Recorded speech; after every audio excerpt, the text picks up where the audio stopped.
Maano lang ito, maiksi lang itong Opao Street. At ang isa sa mga nirereklamo bukod dito sa mga illegal parking, yung basketballan nasa gitna mismo ng kalsada. Hindi kuya, tinatanong ko lang kita kung ano ka ng barangay. Driver nga po, di ba? Eh bakit ka nagagalit? Hindi po, sinabi ko lang driver. Alam mo lakas boses. Ano po kayo ng barangay, madam? Sir, ano, barangay? Can I correct you? Hindi po exactly na magbibigay kami ng exemption. Wait lang po. Ang batas at ang regulasyon, there's no exemption.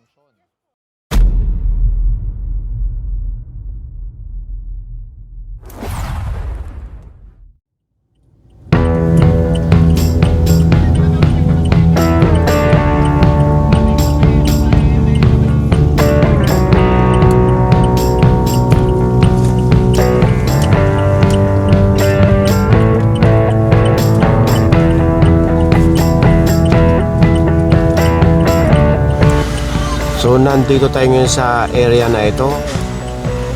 Yung pala yung Opao, masikip. Ayun, makipot. Maano lang ito, maiksi lang itong Opao Street.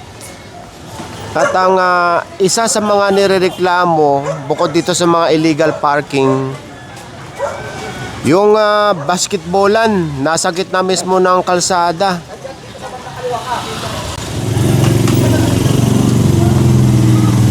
Dito na talaga ito nakapark.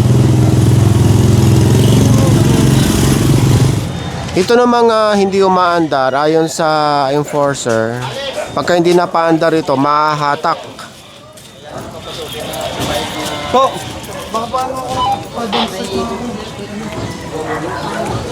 Parating na si Sir Gab.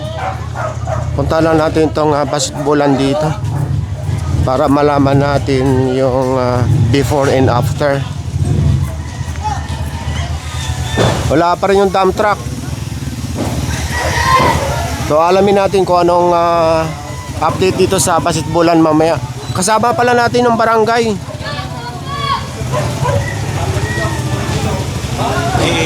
Hanggang dito lang yung Opao. Opao o Opao. So nililigpit na nila ito habang wala pa yung dump truck. Ang dami.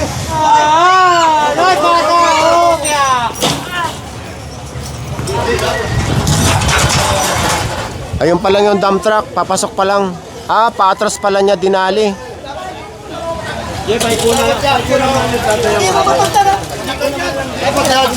Matagal nilo.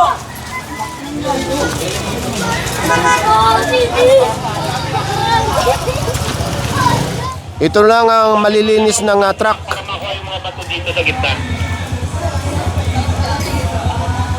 Wala na talagang makakadaan dito dahil nasa mismong gitna.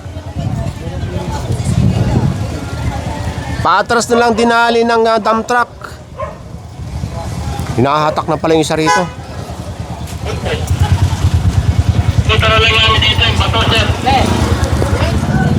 Kaya nga, ay, Besko, pakikuha Besko.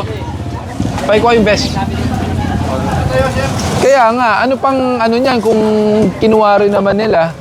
Ano ba sabi ng barangay? Ang ano nila, isang tao lang daw yun. Opo, Gab. Isang tao lang pinagreklamo.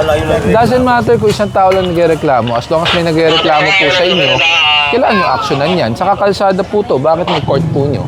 Nakalagay pa barangay. Gab, ay, ano po, inano po namin sa barangayan po. Ang ano po nila na... Okay lang daw sa barangay na may Sabi court? po ng barangay po, talaga natin ang galong in case of emergency po daw. Kung sakali may sunog daw po, may atas lang po. Paano nyo po i-atras yan? Hindi nga Inilagay ng bato? Nagbigay po ng gulong po yung barangay. Ngayon po, samantala na, ngayon po, nakatama nga po. Ngayon po, sinara po namin ng court para po yung reklamo na maiwasan po na... Para lang kasi may reklamo, para Opo. maiwasan. Eh paano naman sa ibang araw? Hindi po nga po, hanggang hindi pa po naayos po, ginawa po namin, sinara po muna, tapos nagbigay po yung barangay ng gulong. Sakali daw po, Check. ano niya daw po, nagano po ng gulong. Oo nga. Oo nga. So, ibig sabihin nyo po, dahil may reklamo kayo, ayusin nyo ngayon. Dahil tatanggalin Hindi nyo. naman po. Taga-barangay ka ba? Hindi po. Driver po ako. Nasaan po yung taga-barangay? Isang tao lang naman pinagreklamo. Wala, hindi. Huwag natin pag-uusapan isang tao, 2 tao, 10 tao nagre-reklamo. Ang pinag-uusapan natin dito, kung tama at mali. Sa inyo ba yung court? Kanina ba yung court? Hindi po, sa ano po yun eh. Parang matagal na po.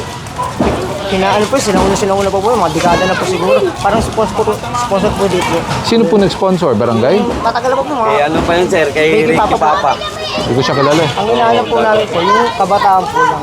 Kilala naman May po gulong yung lang po namin. yun. May gulong naman po yun.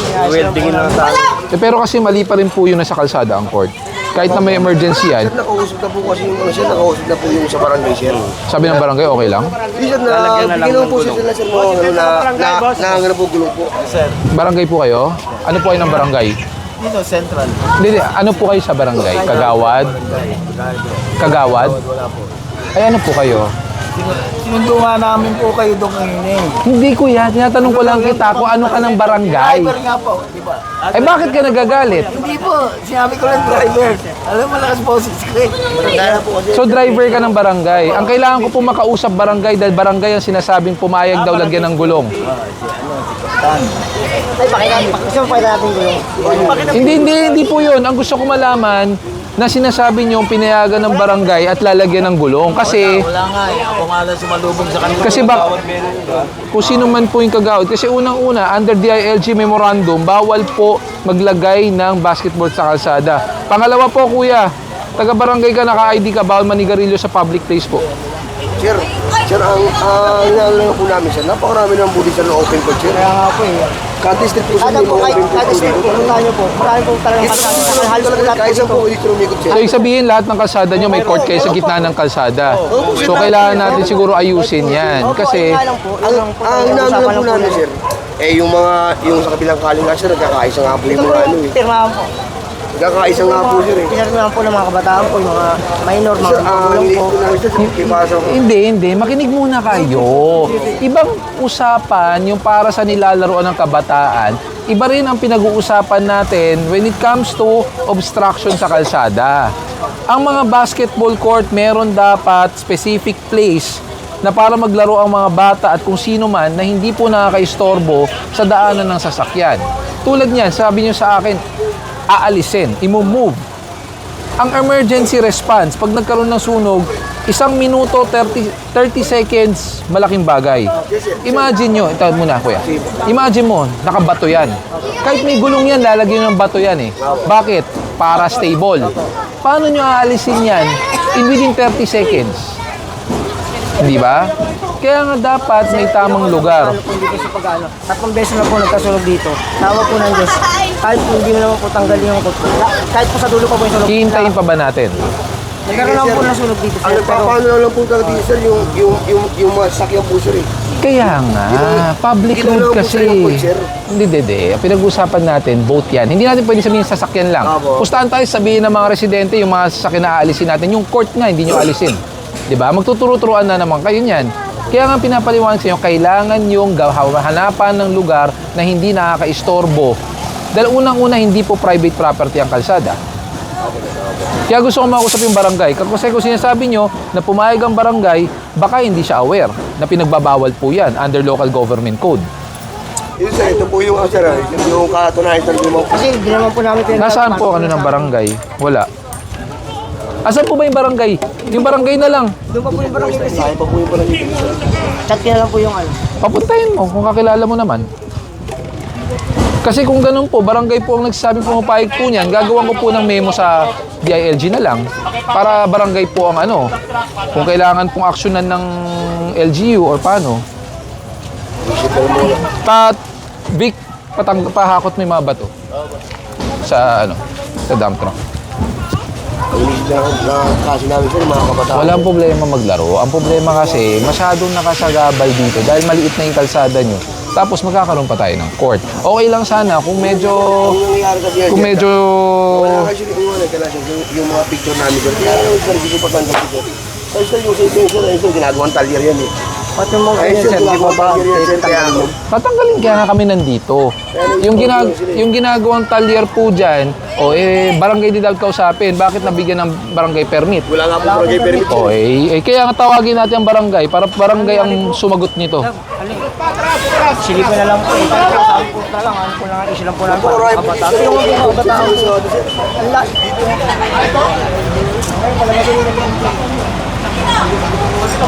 Kuya, alam mo, may point yung nagko-complain. Huwag kayong magagalit sa nagko-complain dahil tama ang complain nila. Pampublikong kalsada yan. Huwag nating hintayin na magkaroon ng aberya na kayo maka-experience niyan. Kaya nga pinapatawag ko yung barangay. Kasi sabi mo, barangay ang pumayag, lalagyan ng gulong. Lumutang ang barangay.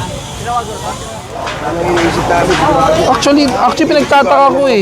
Pinagtataka ko, paano makakadaan ng emergency? Kung nandito ang court, tapos may nakapark dito, masikip to. Hindi nga kasya ang bombero dito. Kasi po sir, kasi po.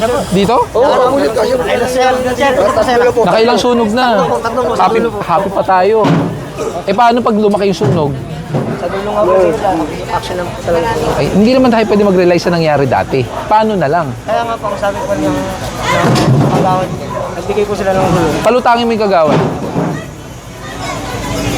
Palutangin mo. Kasi pinirmahan nila, pumayag silang i-operate to. Kaya nga po. Dapat yan, maobliga ang barangay na meron naman kayong covered court, doon maglaro. Bigyan ng chance sa lahat maglaro. Sa kalayo, sa isang cover po dito. Kaya po, halos lahat po, kahit pupunta niyo po, lahat po ng mga kanto-kanto po, may mga courts dito. Sige po, palabasin na lang ang barangay kung sila ang pumayag. Para sila na lang po ang gagawa namin ng memo na ang barangay ang pumapayag. Sila po ang sasagot.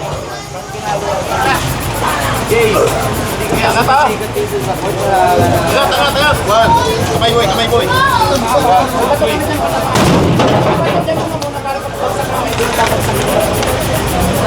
Hindi maganda yan pagbagsak alalayan ng paa.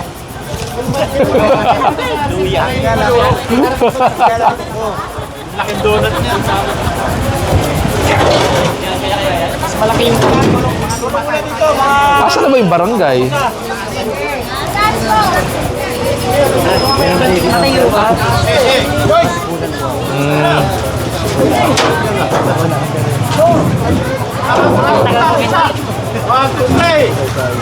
Alalay ha, alalay.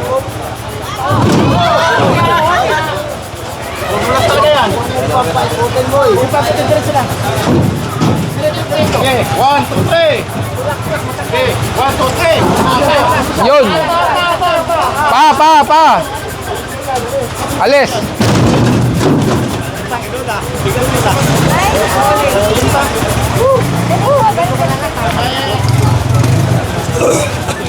Mas mabigat yung isa, Bon. Hindi mo pwedeng masakit sa kalahati? Buo bababa eh. Buo pa ganun. Buo daw yun. Pero yung kanan ko rin, parang automatic na sa baba lang. Pwede ba natin ano yan? Kapala na lang natin. May pala dito sa barangay ng tayo. Nasaan na yung barangay? Tagal naman.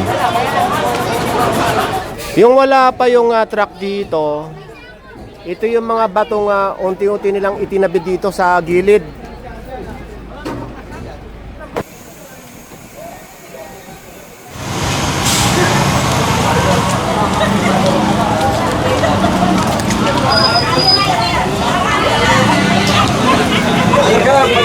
Hello po.